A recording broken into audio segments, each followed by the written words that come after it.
Today on Locked On Red Wings, Rasmus Andersson traded to the Vegas Golden Knights. Our reactions to that, what the Red Wings trade deadline should look like in our opinions, as well as a difficult road ahead leading to the Olympics.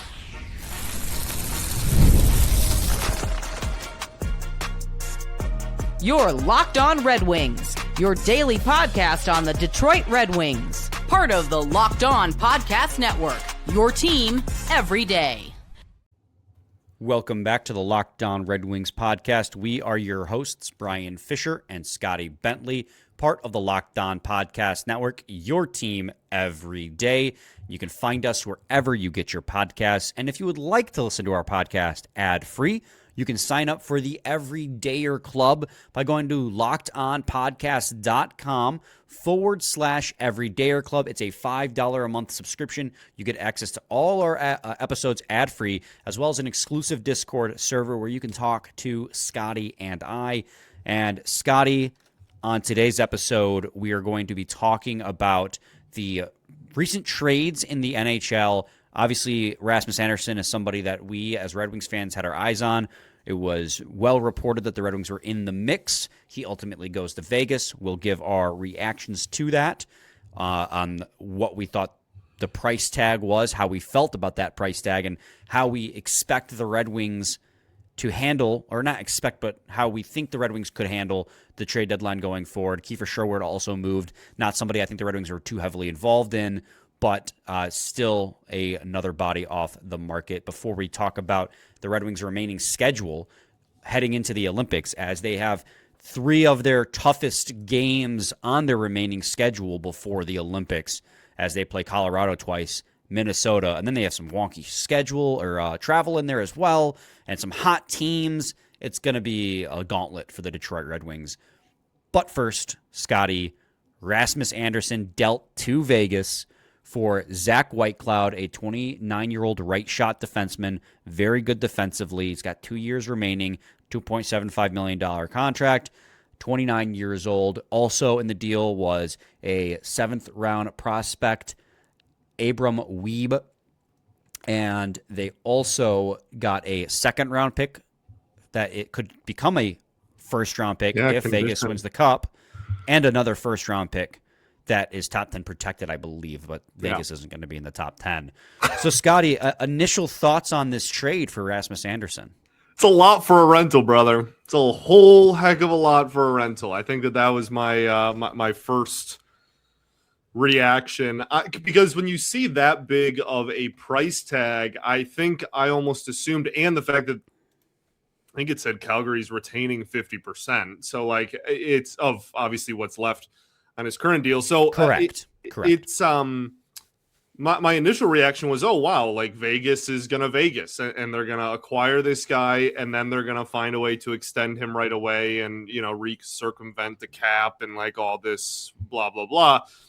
But pretty much instantly, all of the talking heads in the media were like, yeah, Vegas is very well aware that they are not going to have an extension in place right away, and Andersson's made pretty clear that he is not, unless he's like blown away by an offer, he's not really looking to get traded and then extend right away. So that doesn't mean that he still doesn't end up in Vegas ultimately, like long term. We saw that just this last summer, right, where all the big free agents were on the market and then like 80% of them just re-signed with the teams they were already with. So there's nothing that says that doesn't still happen, and he tests the market, and that's what they walk away with. But I think to go back to your initial question of just first reaction, that's what it was. It was, wow, that is a very high price tag for a rental, and something that, quite frankly, I'm okay with the Red Wings not doing. Yeah, I think it was an overpay by Vegas without pretty much any shadow of a doubt. The retention's nice for a team that's cap-strapped. But it's at the same time, okay for them to like. It's all I didn't mean to cut you off, but like it's all situational, right? Like if the Sharks overpaid for him, everybody would be like, "What the heck?" Like right. You're not in a position to do that. But Vegas, okay, so you're gonna lose a first round pick at the very end of the first round, a second round pick that only becomes another first if they literally win the cup. Like I don't know. I think that Vegas is in a position where their roster is so good. They can overpay with draft picks and whatever all they want, and who cares? It doesn't really affect their, their immediate window. Yeah, and I mean, that's exactly what I was leading to, is that, yeah, they overpaid for Rasmus Andersson, a guy who's a rental, but they're trying to go all in on a cup. So it's worth it for them to do that for a player who I don't think is worth nearly what they gave up. Like, they gave up a lot. So much. I mean, Zach Whitecloud is a penalty kill one defenseman who's defensively very good, doesn't provide a lot of offense, but he's also young, has 2 years remaining. Like, they gave up a defenseman the Red Wings frankly don't have and can't afford to give up, on top of a first-round pick and a second-round pick that may or may not become a first-round pick. The seventh-round prospect at Abram Weeb is not going to become an NHL player. He's got a long shot, so it's kind of a throw-in to the trade. But this is a great deal for Calgary for a guy that made no promises he was going to extend.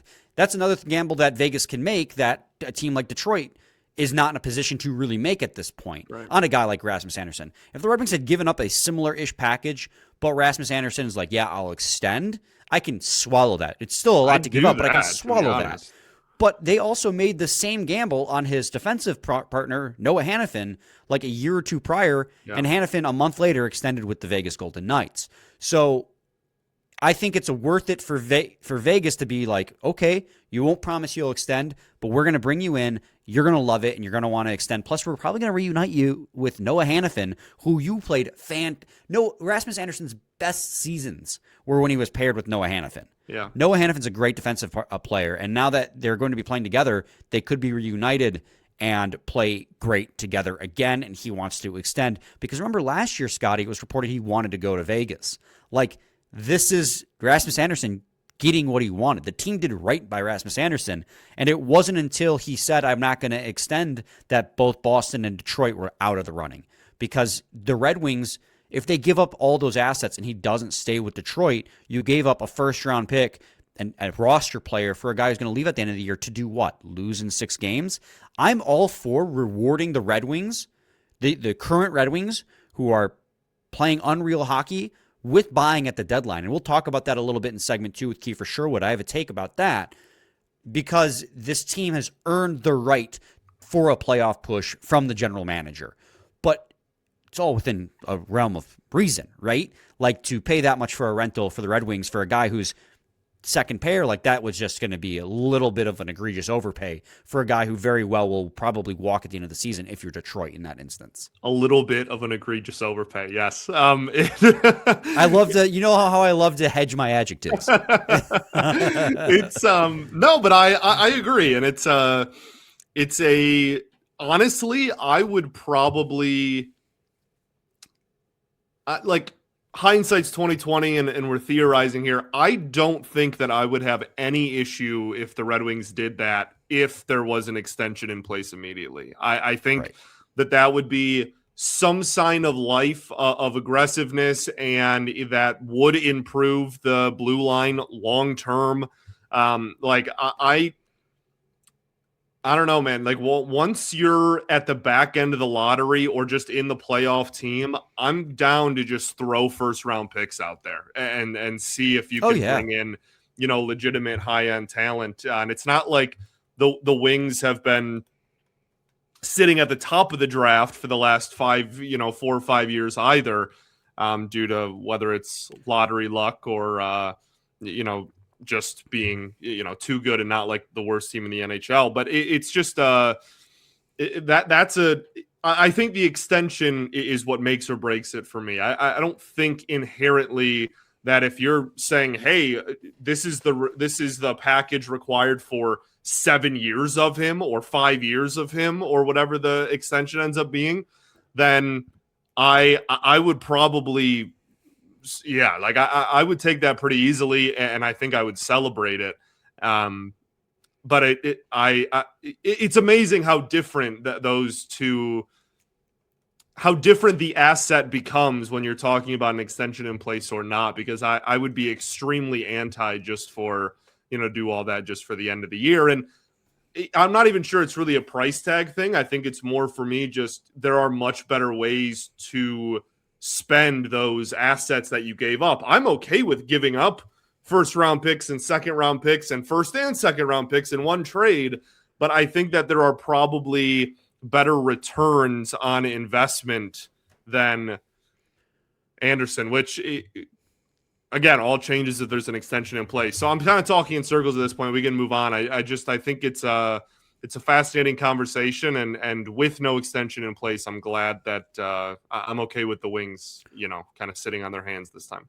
Well, another wrinkle to this too, and I know we got to get to a break, so I'll try to be quick about it. But when have I ever been quick about any of the points I've ever made? Scotty, the Zach Whitecloud edition, I don't know if the Red Wings, if they were involved in this, even at a rental level, if they would have had to included a Zach Whitecloud roster player, because this is mostly the inclusion of Zach Whitecloud is likely more to do with clearing cap than it is Calgary going, we want Zach Whitecloud. Because if you do the math, right?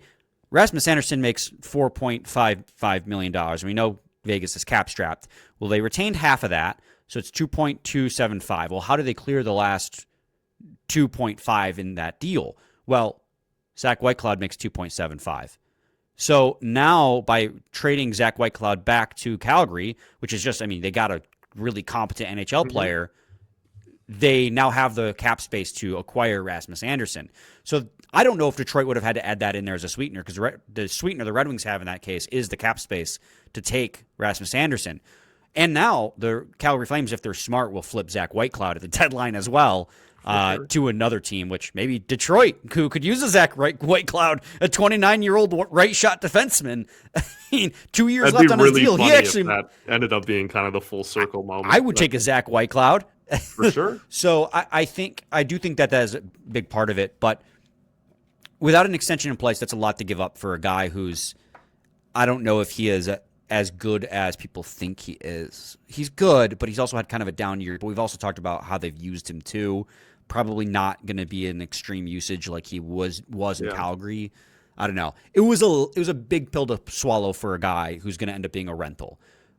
Scotty, in segment 2, I want to talk about Kiefer Sherwood, who I think is a much more reasonable type of target for the Detroit Red Wings to go after, although I don't think the Red Wings needed Kiefer Sherwood himself. And I'll explain why in segment 2 of Locked On Red Wings. Wow. Messed up the name of my own show.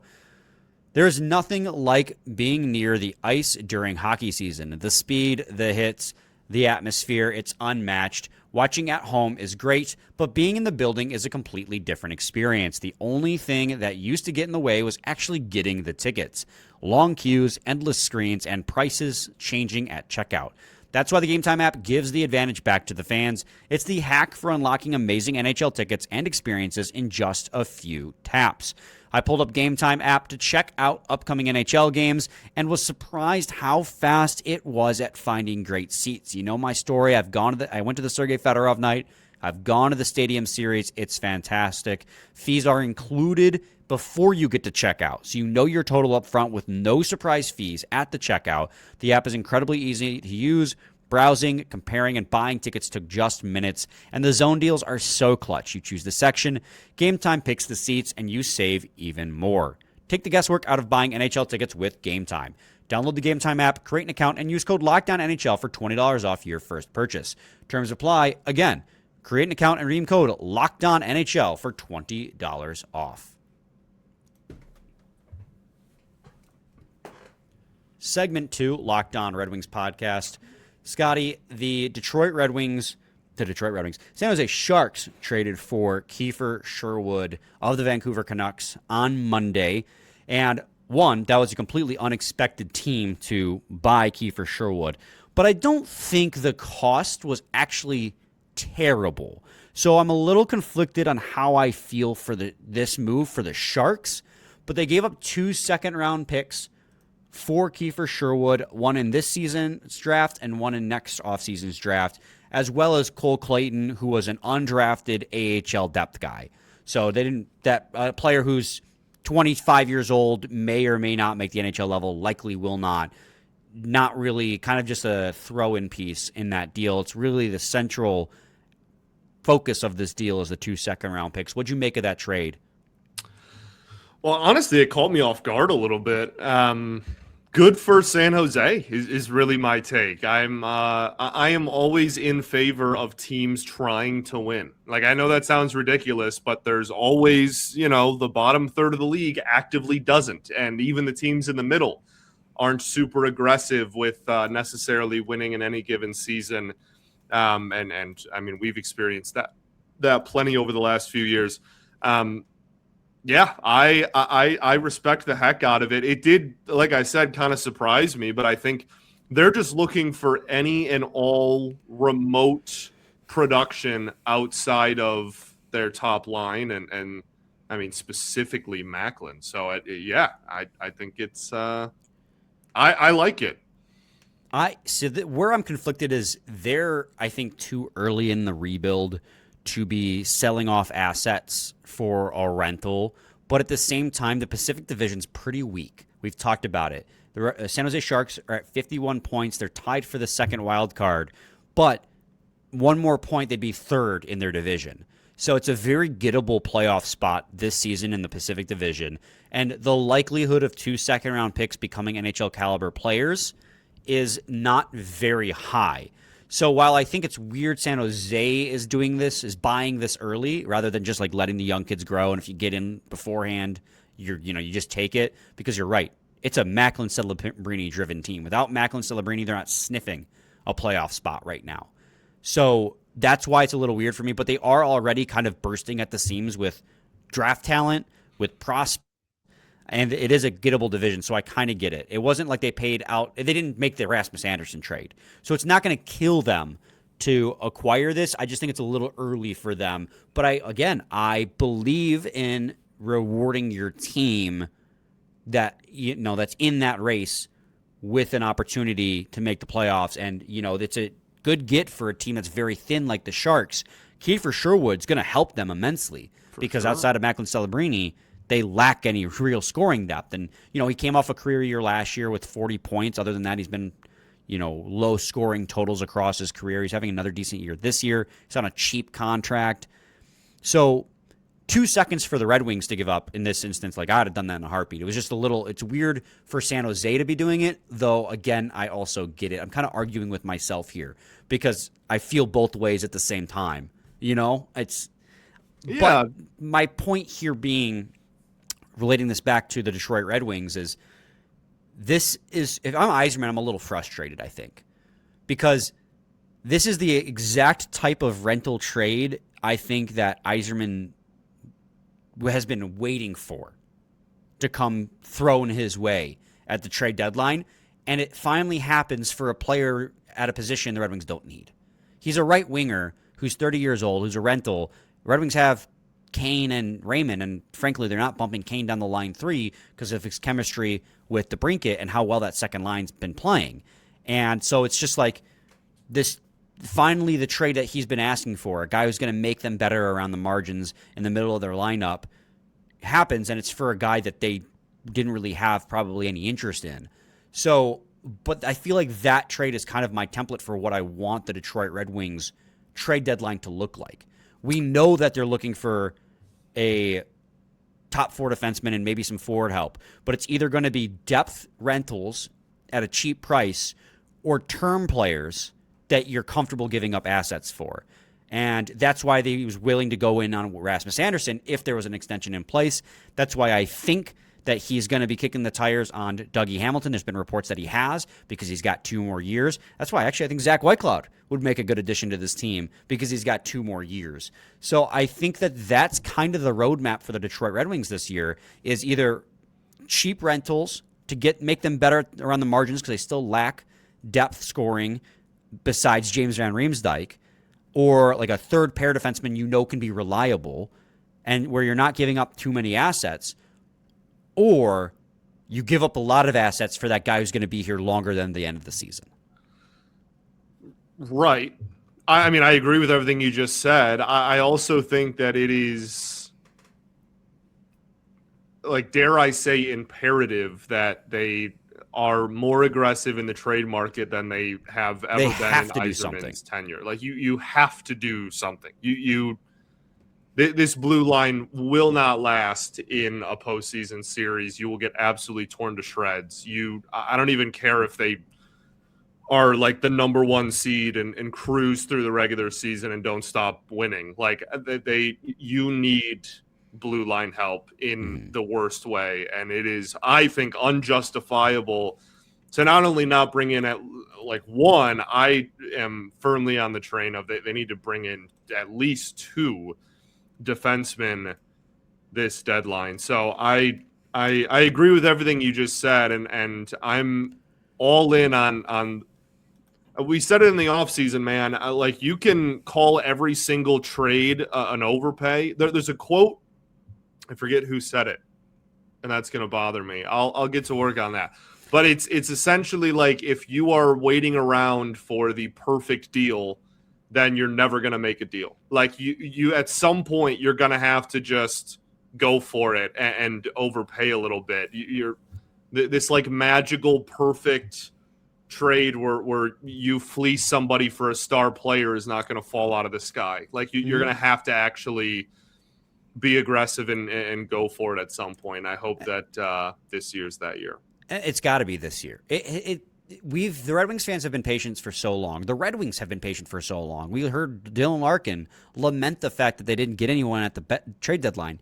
Last year they were chasing and they wanted help. This year they're in control, and help would help them get across the finish line. You know, I laid out my ideal situation. You're 100% right, though. Like, you got to give to get, and sometimes you got to give a little bit more to get. And that's usually what the trade deadline's kind of about. Last year I felt like a lot of guys were going for reasonable costs, and I think the Red Wings, I mean, outside of a first-round pick, 2 seconds for Kiefer Sherwood. Like, is Kiefer Sherwood long-term at 30 years old going to continue to play at a 40-point pace? Probably not. He probably peaked last season. But he's still playing good hockey right now. And what's the likelihood that second-round picks, both of those, are going to become NHL-caliber players? And then also in the timeline where the Red Wings are going to need those guys to be NHL-caliber players. So, like, yeah, if you got to overpay a little bit for a Kiefer Sherwood type at the deadline, I'm okay with that. Rasmus Andersson, I think, is going a little bit too far in that direction based on the fact that he didn't have an extension. We've talked about that. But you got to give the get. And this team is now, come the deadline, I don't know if it's going to continue to be the case. But we know and have heard reports of like a soft deadline occurring before the Olympics. And we're already seeing that with multiple trades having already occurred. The Red Wings got to get aggressive here. It's time to go on the attack on the trade deadline. And reports are Steve Yzerman is, looking at all options for top four, top line forward, top six forward, and top four defensemen.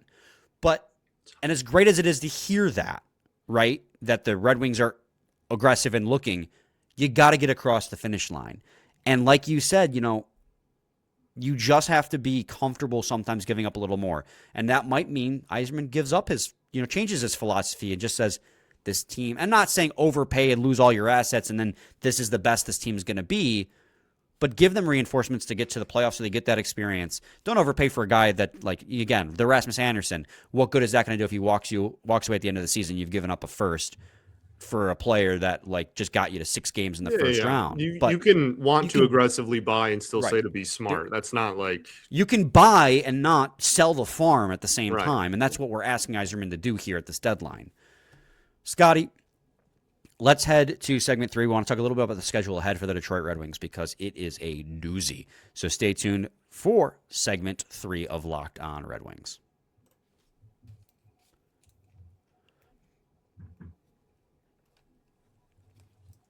Scotty, the Detroit Red Wings, it's well documented at this point, have the toughest remaining strength of schedule in the NHL. The strength of schedule points percentage of the teams remaining on their schedule is a combined 586. That's the hardest in the league. Second and third, by the way, Ottawa and Montreal. So it's not just Detroit that's got a tough schedule remaining. And a lot of that has to do with the best teams in the NHL by record are out on the West Coast. So, of course, Eastern Conference teams have those remaining. Well, 3 of those games on their remaining schedule happened before the Olympics. They play the Minnesota Wild on Thursday, January 22nd, this coming Thursday.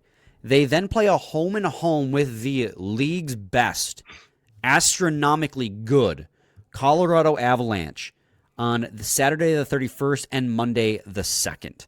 So 3 absolutely difficult games for the Red Wings happen before the Olympics in a very tight Atlantic Division race. So then they go from Toronto, and then the very next night they play in Minnesota, who I already have mentioned. And that's one of the best teams in the NHL right now, is that Central Division is stacking up wins against the bottom feeders at the bottom of that division. A very good Minnesota team with Kirill Kaprizov, Quinn Hughes, rookie Jasper Wellstat, and net. Been great. So you go from Toronto to the Central Time Zone to play Minnesota. Then they play Winnipeg on Saturday. That's probably the easy game on your schedule, but it's still it's the final game of a 3-game road swing, so it's still not going to be easy. Come home to play Los Angeles, who's been struggling. Then Washington. Then you get to those Colorado games before finishing up in Utah before going to the Olympics. And the Mammoth are right there in the thick of the playoff race, and in their last 10 have been very good as well. Now, by the time you get to the Mammoth in early February, might not be the best last 10 at that time. But it's not an easy schedule. You play 2 of the best teams 3 times before the Olympic break. Yeah. Yeah. It's a little bit of a gauntlet, man. Winnipeg is probably the worst team you play from here until the break. And it's, I mean, as you said, Avalanche twice, Minnesota, Toronto, and 3 of those 4 are on the road. You know, weirdly enough, Scotty, as much as I think people have the Colorado game circled because it's a home and home against the best team in the NHL, I think the most important games to win on this remaining schedule are going to be in Toronto because it's an Atlantic Division opponent, so those points mean a lot more. And then at home against Washington, who's struggling a little bit right now, but is still a very good hockey team. And again, in the wild card hunt, you play a lot of Western Conference teams coming up here. And obviously getting as many wins as possible is the dream. And Winnipeg stinks, so you should win that game. Los Angeles has been struggling. You need to win that game. But getting those wins against Eastern Conference and Atlantic Division opponents means more at the end of the season than getting the wins. They all matter. But just when you weight those wins, interdivision, interconference games are way more important than games against the West. So they could get blown out on back-to-back nights against Colorado. But if they beat Toronto in regulation, Washington in regulation, take care of business against Winnipeg and Los Angeles, I won't be mad. Yeah. And like, I mean, just don't, I don't even know if I want to say it out loud. Like, just, yeah, just maintain, dude. Like, just don't, completely fall apart and everything's going to be okay. And I don't need like a specific, record or amount of points from now until the break, or like, oh, you have to beat this team and this team. I say it all the time. Like, good teams don't schedule watch. Like, you just go out and like, you think the Avs are like, oh, like we got to get a win here and here, and then this is a scheduled loss. Like, no, dude, they just go into every game and expect to dominate you, and that's what good teams do. And so I don't like subscribe to this. This segment was my idea, hilariously, but like I don't subscribe to like the schedule watching thing, but it's obviously important to note because it's that's a lot of good teams all leading up to a almost month-long break, a 3-week-long break, and that that kind of, you want to end that on a strong note, obviously, especially as you said earlier, if those rumors of kind of a makeshift soft deadline before the Olympic break in amongst NHL front offices, because nobody wants to deal during the Olympics themselves. So yeah, we'll see. What's funny is, like, you say that good teams don't schedule watch. Well, I'm not on the team, so I'm schedule watching. Well, neither am I, which is why we're here. Yeah. Yeah, right. I'm looking at the schedule and I'm like, don't get me wrong, I want the Red Wings to beat Colorado, but was it it was Blues GM's like, yeah, like, what am I going to buy at the deadline just to get bounced by Colorado in 4 games in the first round? Like, it's not worth it. Like, I know what Colorado is this year, and playoffs are obviously different. Anything can happen, but yeah, am I looking at that schedule going, those are 2 L's? Absolutely. Do I think the Red Wings could win? Absolutely as well. Those both things are true. I think the Red Wings could win any given night. But do I expect them to win those games? Absolutely not. That Colorado team's unreal right now. So I'm looking at the games around that and going, okay, where can they get those wins? Because Prashant Iyer put it, he made a post the other night. Red Wings are on pace for 105 points. He thinks the target for the Red Wings to make the playoffs will be 95 points. And with 30 games remaining at the time, now it's 29, I'm sorry, he said 33, now it's 32 remaining. The Red Wings need to go 500 the rest of the way out in order to make the playoffs and get that 95 points. I'm like, where can I get the 500 from? Where are those numbers? Obviously, you're 100% right. Red Wings are going to go out every single game, try to win every single game. They might steal a game against Colorado. They might drop a game against Toronto.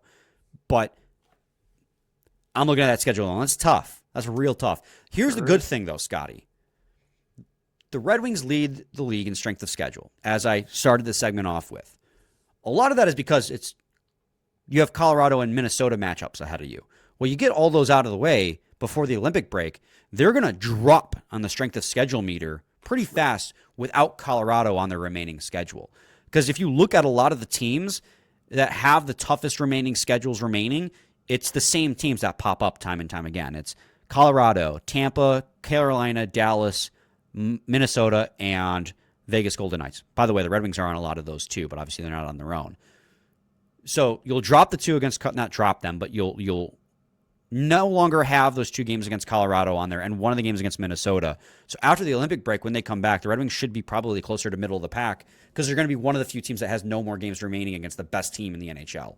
So if you can survive this stretch, you'll set and still remain in control of your destiny, which, I mean, by all means, how they're playing, they should, but it's still a tight playoff race. You're going to be set up really nice coming out of the Olympics to just put the dagger in this thing and make the playoffs. Yeah, absolutely. I think that it's like extra credit on a quiz. Okay, well, not really, because if they completely fall apart, then that's like detrimental. But it's a situation where if they can go into the break, and just be like fine from here until then, and they take a couple of points from those tough teams, they'll lose a couple of those games, whatever, then you live with it. And you're like, okay, you're still toward the top of the division at the break, and we'll see what happens coming out of it. But if they win a lot of these games from now until then, it completely changes the outlook. I think that not only the Red Wings themselves will have on the rest of the season, but I think just kind of like what the media and NHL fans will view the Red Wings going into or coming out of, I guess, the Olympic break. Right. Scotty, do you have any final thoughts? I don't think so, man. We ball. We do ball. We'll be back with a new episode tomorrow. Stay tuned for that. Same time, same place. It's your team every day.